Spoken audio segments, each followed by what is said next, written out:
আসসালামু আলাইকুম। প্রিয় চাকরি প্রত্যাশী ভাই ও বোনেরা, আশা করি সকলেই ভালো আছেন। সো আপনারা দেখতে পাচ্ছেন যে বাংলাদেশ সুপ্রিম হাইকোর্টে একটি নতুন নিয়োগ বিজ্ঞপ্তি প্রকাশিত হয়েছে। এই সার্কুলারটি এ টু জেড আলোচনা করা হবে। সো আপনারা ধৈর্য সহকারে সম্পূর্ণ ভিডিওটি দেখতে থাকুন। আর এই চ্যানেলে নতুন হয়ে থাকলে অবশ্যই চ্যানেলটিকে সাবস্ক্রাইব করে পাশে থাকা বেল আইকনটি বাজিয়ে অল করে রাখবেন। তো চলুন আমরা মূল টপিকে ফিরে যাই।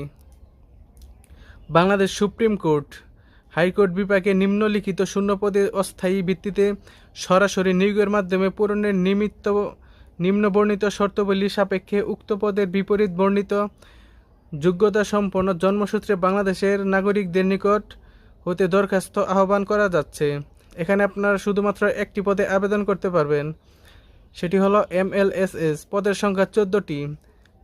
বেতন স্কেল 8,250 টাকা থেকে 20,010 টাকা। শিক্ষাগত যোগ্যতা লাগবে হচ্ছে কমপক্ষে 8ম শ্রেণী পাস অথবা সমমানের শিক্ষাগত যোগ্যতা। এটিতে আবেদন করতে আপনাদের যে সকল শর্তগুলো অনুসরণ করতে হবে, প্রথমে হচ্ছে 21/4/2025 তারিখে প্রার্থীর বয়সসীমা 18 থেকে 32 বছরের মধ্যে হতে হবে।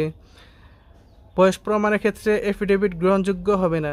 সরকারি, আধা সরকারি ও স্থায়িত্বশাসিত প্রতিষ্ঠানের কর্মরত প্রার্থীকে অবশ্যই যথাযথ কর্তৃপক্ষের মাধ্যমে আবেদন করতে হবে এবং এ সংক্রান্ত অনুমতিপত্র মৌখিক পরীক্ষার সময় প্রদর্শন করতে হবে।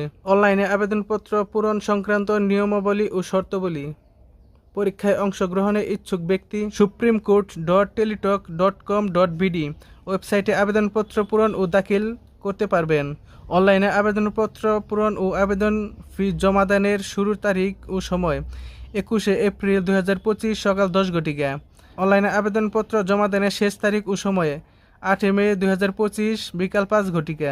উক্ত বয়সীমার মধ্যে ইউজার আইডি প্রাপ্ত প্রার্থীগণ অনলাইনে আবেদনপত্র সাবমিট এর সময় পরবর্তীতে 72 ঘন্টার মধ্যে টেলিটকের মাধ্যমে পরীক্ষার ফি জমা দিতে পারবেন। অনলাইনে আবেদনপত্রে প্রার্থীর ছবি দৈর্ঘ্য 300 এবং প্রস্থ 300 পিক্সেল এবং স্বাক্ষর দৈর্ঘ্য 300 প্রস্থ 80 পিক্সেল স্ক্যান করে নির্ধারিত স্থানে আপলোড করবেন। অনলাইনে আবেদনপত্র উল্লেখিত তথ্যই যেহেতু পরবর্তী সকল কার্যক্রমে ব্যবহৃত হবে, সেহেতু অনলাইনে আবেদনপত্র সাবমিট করার পূর্বে সকল তথ্যের সঠিকতা সম্পর্কে প্রার্থী নিশ্চিত হবেন। প্রার্থীর অনলাইনে পূরণকৃত আবেদনপত্র এটি রঙিন প্রিন্ট কপি পরীক্ষা সংক্রান্ত যে কোনো প্রয়োজনে সহায়ক হিসেবে সংরক্ষণ করবেন এবং আবেদন করতে আপনাদের পরীক্ষার ফি বাবদ 50 টাকা এবং অনলাইন ফি বাবদ 6 টাকা সহ সর্বমোট 56 টাকা 72 ঘন্টার মধ্যে জমা দিবেন। বিশেষভাবে উল্লেখ্য যে অনলাইনে আবেদনপত্র সকল অংশ পূরণ করে সাবমিট করা হলে পরীক্ষার ফি নির্দিষ্ট সময়ে জমা না দেওয়া পর্যন্ত অনলাইন আবেদনপত্র কোনো অবস্থাতেই গৃহীত হবে না।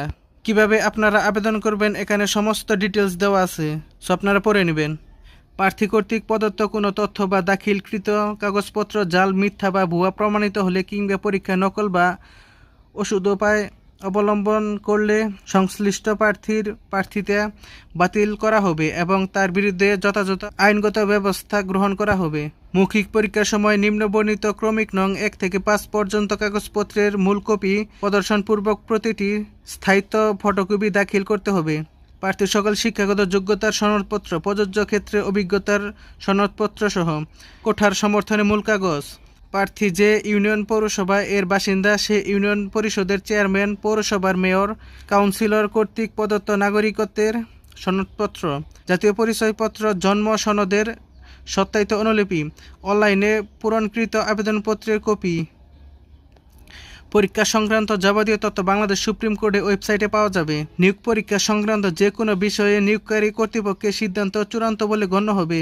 পরীক্ষায় অংশগ্রহণের জন্য কোনো প্রকার টিএডিএ প্রদান করা হবে না।